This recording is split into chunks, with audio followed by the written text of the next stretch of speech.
कोविड-19 के बेतहाशा बढ़ते केसेस को देखते हुए जीएचएमसी ने 63 कंटेनमेंट जोन्स की निशानदेही की है। एलबी नगर, चारमीनार, खैरताबाद और शेरलिंगमपल्ली जोन्स में ये कंटेनमेंट जोन्स की तजवीज़ है। एलबी नगर जोन के तहत कापरा, उप्पल, हयात नगर, सरूनगर और एलबी नगर एरियाज में दो दो कंटेनमेंट जोन्स एरियाज मौजूद हैं, जबकि चारमीनार जोन के तहत मलकपेट, संतोष नगर, चंदनगुट्टा, चारमीनार, फलकनुमा और राजेंद्र नगर में भी दो दो कंटेनमेंट जोन्स हैं।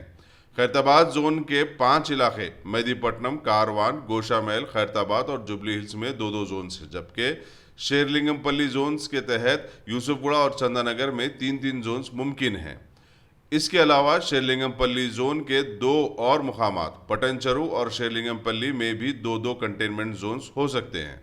इसके अलावा तेलंगाना के दीगर अजला में माइक्रो कंटेनमेंट जोन्स का ऐलान किया गया है। नारायणपेट को छोड़कर बाकी तमाम 32 अजला में माइक्रो कंटेनमेंट जोन्स मौजूद हैं।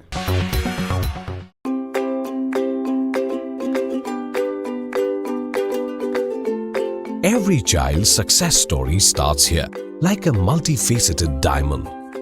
Every student who steps into Success School shines with brilliance, sculptured by teachers polished to perfection.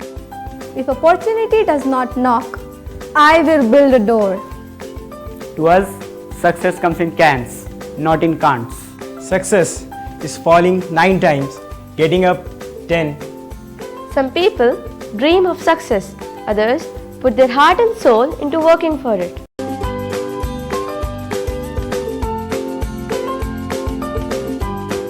Success, finding oneself.